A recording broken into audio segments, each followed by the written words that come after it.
My name is Sophia, and I grew up cradling a fragile, glowing idea of family, people who'd lift you up when you soared, catch you when you stumbled, and stitch you into the tapestry of their lives no matter what.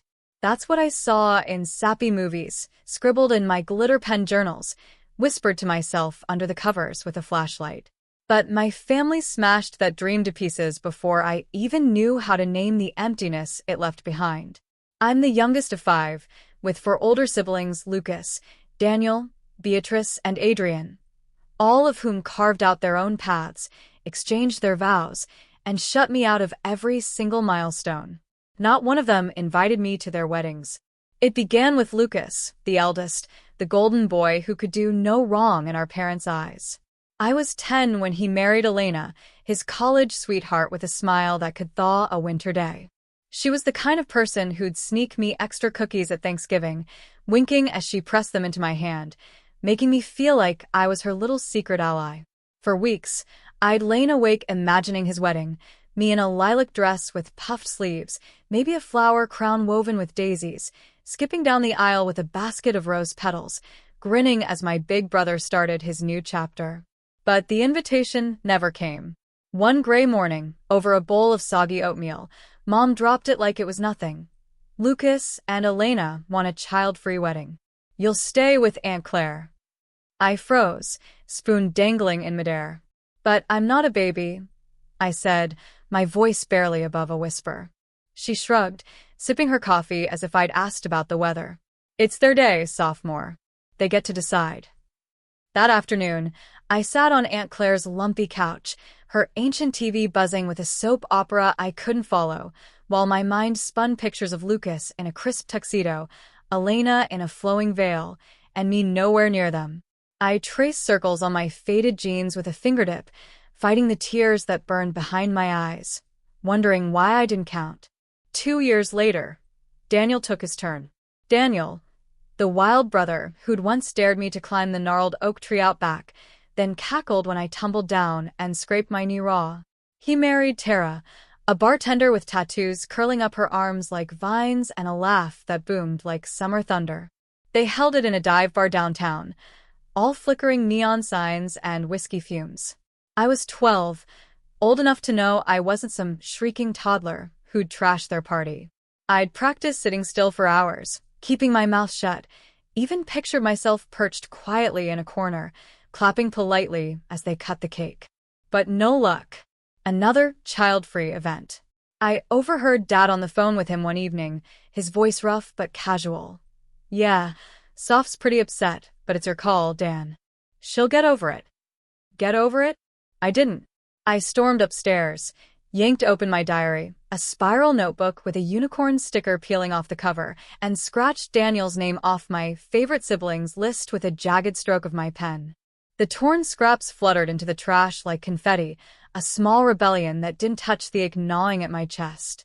I flopped onto my bed, staring at the ceiling until the shadows stretched long, replaying every time he'd ruffled my hair and called me squirt, promising we'd always stick together. Then came Beatrice, perfect porcelain Beatrice, the sister who'd once caught me trying on her cherry red lipstick and sneered, "You'll never pull that off with your goofy nose." I was 15 when she married Mark, her high school boyfriend turned lawyer with a jawline sharp enough to slice paper. By then, I wasn't a kid anymore, not really. I'd swapped dolls for sketchbooks filled with doodles, started sneaking Mom's mascara to smudge on my lashes, felt the first fragile stirrings of wanting to belong somewhere, anywhere. So I asked her. One rainy afternoon, she was sprawled at the kitchen table, flipping through glossy bridal magazines, her blonde hair pinned up like a crown. I hovered near the fridge, twisting my fingers until they hurt, then blurted, "B, can I come to your wedding?" She didn't look up, just kept circling floral arrangements with a red pen, her nails clicking against the page. "Sophia, don't be ridiculous. It's child-free. It wouldn't be fair to the other kids we're leaving out."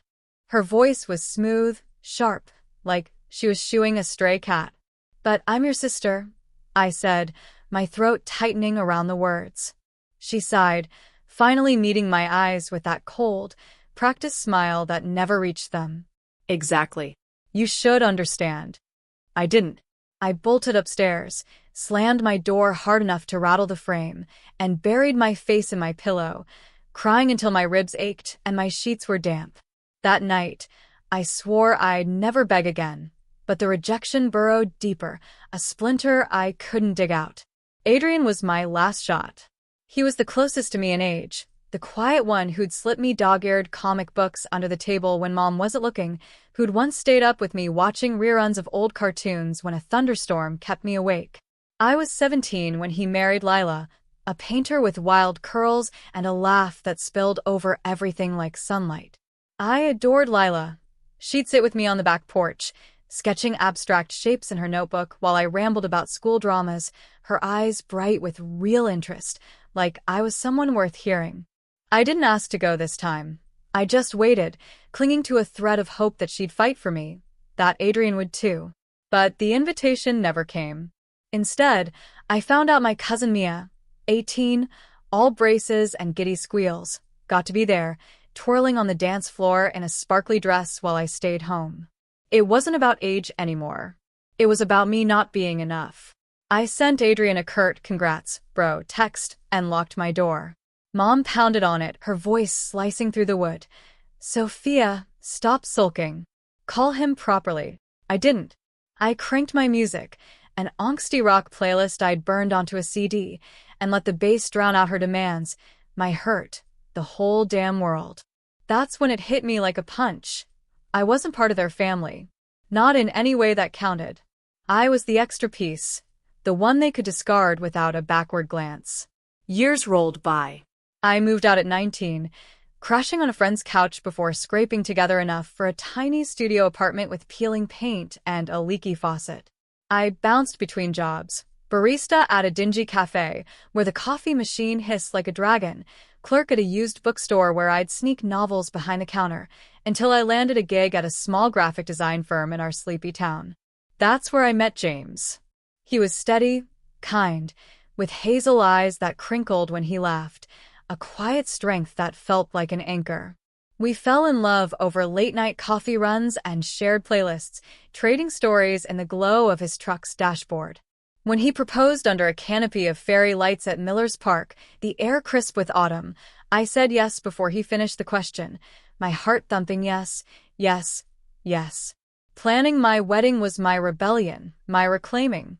I picked wildflowers because they grew free and fierce, a rustic barn venue because it was warm and unpolished, a dress with lace sleeves that hugged me like a promise I'd made to myself. And I made a choice. No invitations for them. Not Lucas, not Daniel, not Beatrice, not Adrian.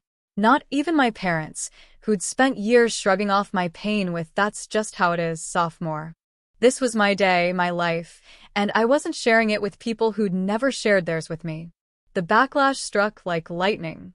Beatrice texted first, all fake sugar. "Soph, did my invite get lost? LOL. Daniel followed, blunt as a sledgehammer. No invite?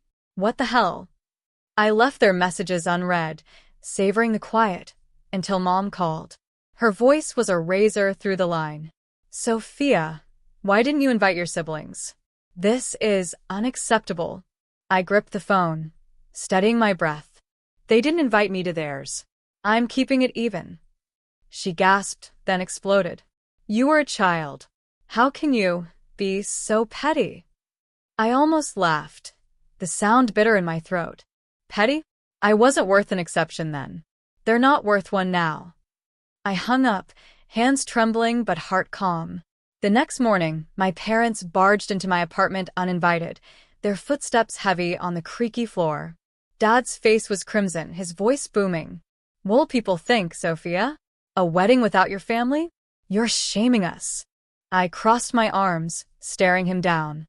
"You didn't care what I thought when I was a kid, crying to be included. Why should I care about your precious image now?"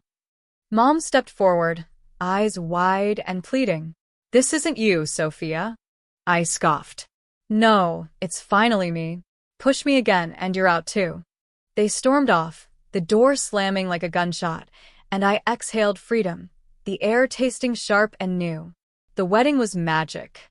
My friends filled the barn, Jess from work, who'd become my rock, her dark curls bouncing as she helped hang lights. Mike, who DJ'd for free, spinning tracks that shook the rafters, people who'd chosen me when my blood hadn't. James's parents wrapped me in tight hugs, his mom whispering, "You're ours now, sweetheart," her voice thick with warmth. We danced under twinkling lights, my bare feet scuffing the wooden floor, and I wasn't the girl left behind anymore. But my siblings couldn't let it go. Beatrice sniped in the family chat, "Saw your pics, sophomore. Those flowers were basic." Daniel piled on, "Venue looked like a kid's party gone wrong." I blocked them all, left the chat, and built a fortress around my peace. Then came the twist I never saw coming. A month later, a letter slipped through my mailbox, handwritten from Adrian. My hands shook as I tore it open. "Sophia," it read, "I've been a coward. I wanted you at my wedding. Lila begged me to invite you. She said you were her favorite person in this mess of a family. But Beatrice cornered me, said it'd ruin the aesthetic, that we had to keep the no kids rule consistent." I caved. I've hated myself for it ever since. "I'm sorry." Inside was a photo, me and Lila on her porch, laughing over iced coffee years ago, the sun glinting off her paint-splattered overalls. On the back, her messy scrawl, "You should have been there." I sank onto the couch, stunned. Adrian had a spine? Beatrice had pulled the strings? Anger flared, then confusion, then a flicker of something softer I couldn't name. James found me staring at the letter, my coffee gone cold. "What's this?" he asked, settling beside me. I handed it over. "Adrian's sorry. Too late, though." He squeezed my shoulder, his touch grounding. "Up to you, sophomore. What do you want?" I shook my head. "I don't know yet." Life marched on. Then I got pregnant. Word spread. Small towns thrive on gossip, and Mrs. Henley from the bakery couldn't keep a secret, and my family pounced like vultures.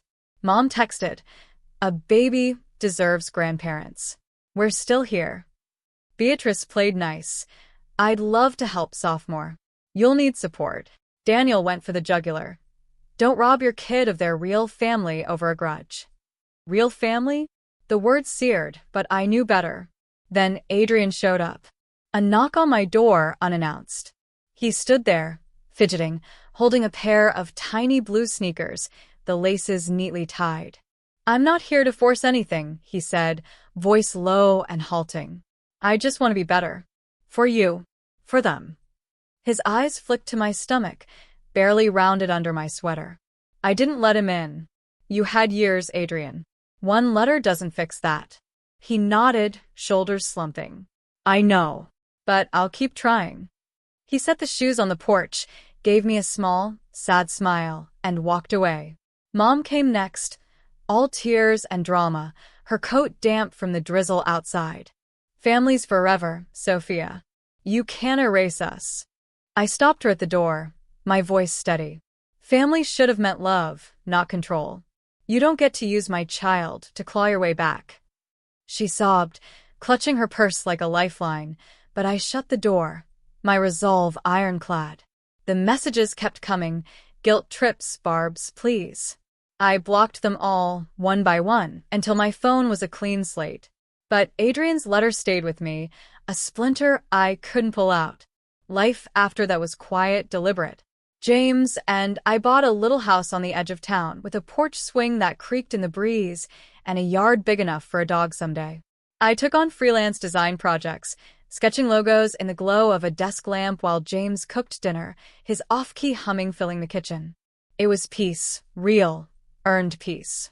When Lily was born, tiny, perfect, with James's hazel eyes and a cry that pierced the stillness, I made a choice.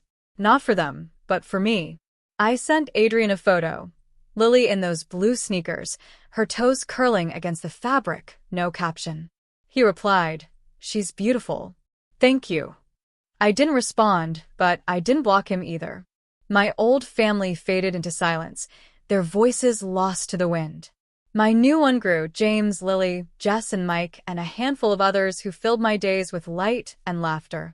Adrian lingered out there, a question mark I might never resolve.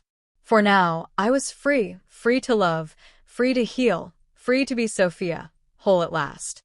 Hey, if you loved Sophia's journey, or if it hit you right in the feels, don't forget to hit that subscribe button. We've got more stories like this coming your way, full of heart, twists, and real-life redemption. Join the crew, and let's keep the conversation going. See you in the next one.